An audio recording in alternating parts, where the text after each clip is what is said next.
What's going on, everybody? Today I will be showing you and explaining to you my Warden build. This build is a melee / range build that can also just be melee. So there's a little benefit to it that it can also just be melee. And if it can only actually it can work out as an AoE build as well. Now why I say that is because it could also just be AoE. All you gotta do is change your encounter powers. You don't really need to change anything else besides maybe a class feature. And you would just change Aspect of the Serpent to Twin Blade Storm or Blade Storm. Alright. So, at wills, Rapid Shot, Rapid Strike, Electric Shot, and Clear the Ground. Marauders Escape, Marauders Rush, Split the Sky, Throw Caution, Thorn Ward, and Thorn Strike. Dailies here, Call the Storm, Snipe, Seeker's Vengeance, and Aspect of the Serpent for class features. Focused, Storm Recovery, Blade Hurricane, To the Wind, and Enhanced Conductivity. So, a couple things.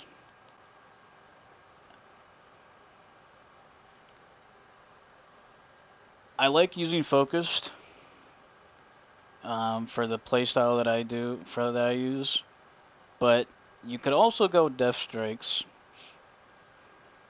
I haven't tested it yet, but I'm going to test it in depth, and I'm going to see if it actually is a little bit more beneficial than using Focused with a certain rotation. Storm Recovery, it's a little bit better than Swiftness of the Fox, and with Storm Recovery you can make this build an alt melee only build, but then also having the chance to also go range. So just having Storm Recovery is very beneficial over having Swiftness of the Fox. Swiftness of the Fox can also be decent. I just haven't put a lot of time into testing it. So there was a change to Blade Hurricane with mod 28, allowing your range encounter powers to also do double damage. Now, I'm pretty sure I tested this before the mod a long time ago, and I'm pretty sure I might have just been using Nature's Envoy.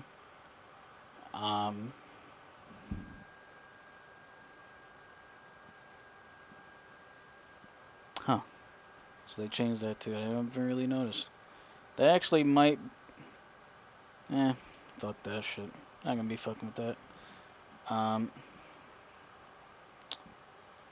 Yeah, I was using Nature's Envoy, and I'm pretty sure I was getting my range at wills to be doing double damage. I'm not too sure, but I think they might have just needed a tooltip change if it was, but now it is for sure. To the Wind, you get an extra 5% damage bonus on top of your 10% with Thorough Caution, and we have Enhanced Conductivity down here.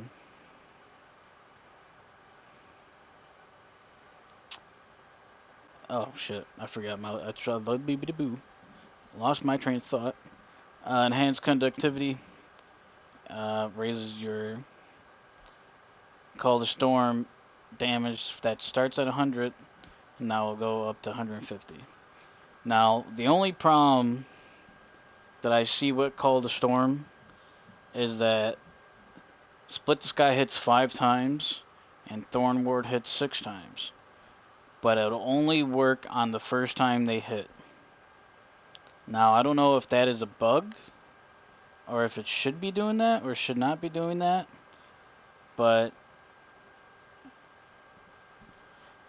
yeah, it might be a little bit too OP if it was doing that, and probably it's supposed to be doing that. It's only hitting 1 time. Hopefully it's, maybe, I hope that it's not supposed to be only hitting 1 time.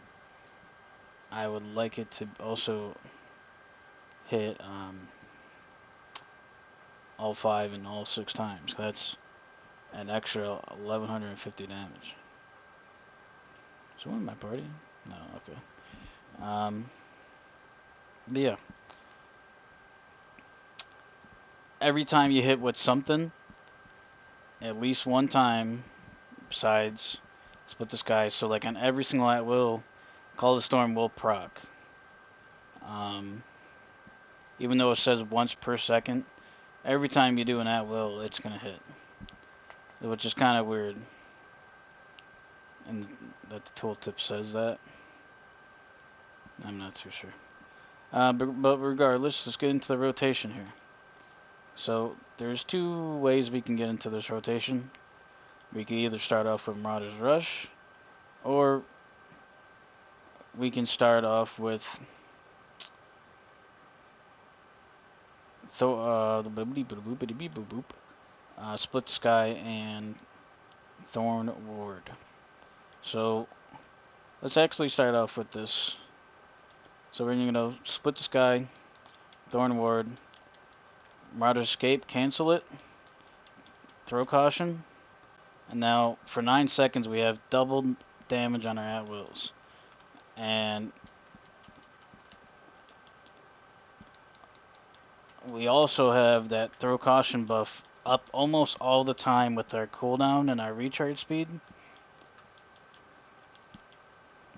And whenever that does come down, we want to always have it popped,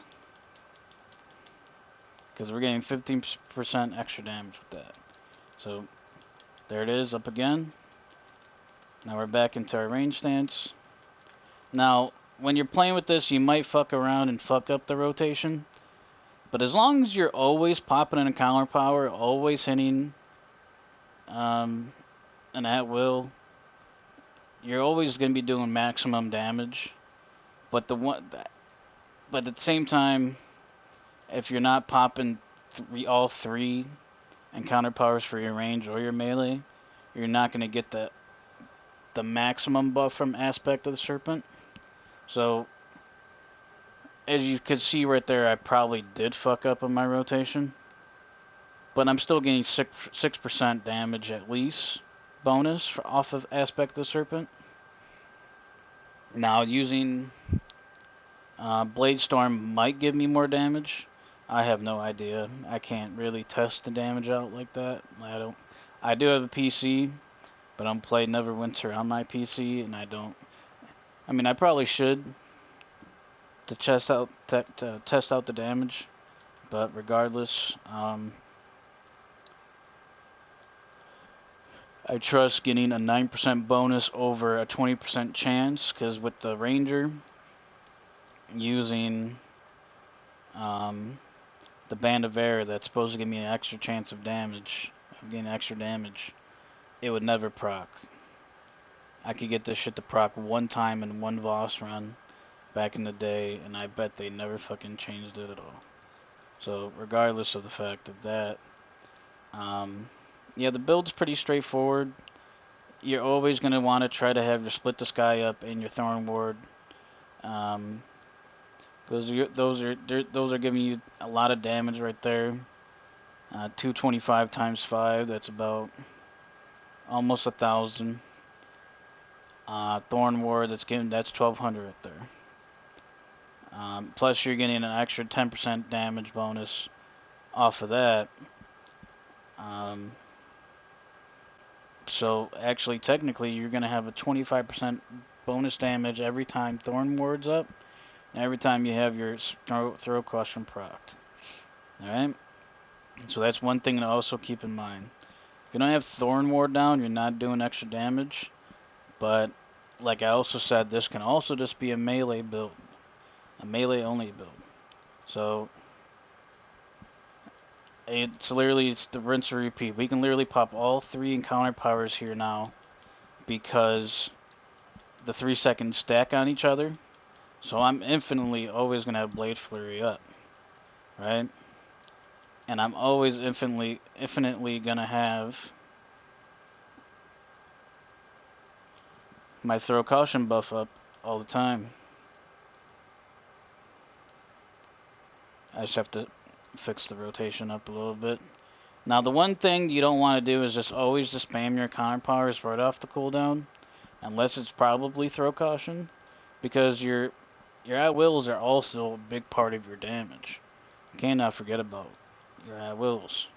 Now, the one thing I do like using is Calder Storm over Snipe, because I pair it with the Dragon Hide Band hands here.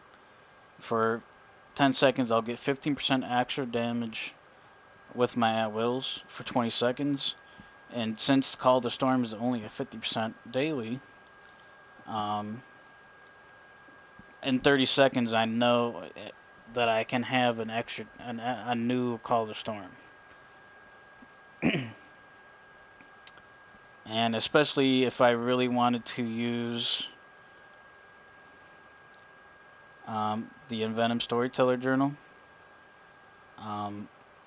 especially maybe just on in AoE situations, really, I could always have a daily up, you know, because let's just go over the rotation. Let's pop Call the Storm here. Pop our counter powers. Now our at wills are doing shit tons of damage. And then you also have to remember that the Mirages are still broken. So if you're in a run, you're fresh out, you just got an artifact call. You know, say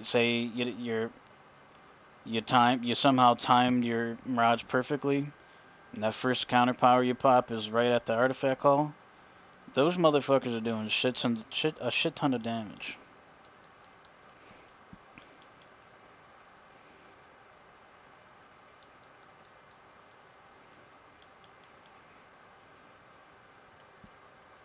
I can't wait till those get fixed so that I can actually bother getting a new weapon. But regardless, but yeah, like I was saying, this also can be. This is basically your max damage melee build. The only thing you would have to change, like I said, was Blade Storm into Blade Storm or Aspect of the Pack. And yeah, I wish more hands would have this charge that will ability on the on their thingamabobs. But yeah. But yeah, that's basically the build. I'm gonna talk about one more thing though. I just want, if you're still watching, just want to get maybe a couple opinions down in the comments section. Now, I'm just theory crafting here. So, your melee and counter powers cause your range and counter powers to deal 30% more damage for 3 seconds. Your rage and counter powers cause your melee and counter powers to deal 30% more seconds. 30% more damage for 3 seconds, right? So, I'm not sure if that 3 seconds stack or if it just updates every time 2-3 seconds every time you do an encounter power, right? So what I was thinking is what I will start a fight off like this. Now those have extra damage right there, right? And I can easily get in here and do extra damage and always get a 30% bonus on one of my hardest hitting encounter powers, right? Or my 2 hardest hitting encounter powers. Say right off the cooldown, right? Let's split the sky and my thorn word, right? And then I'm always going to be switching to melee stance, so my range, when those DOTs are going, I'm always going to have that up, right?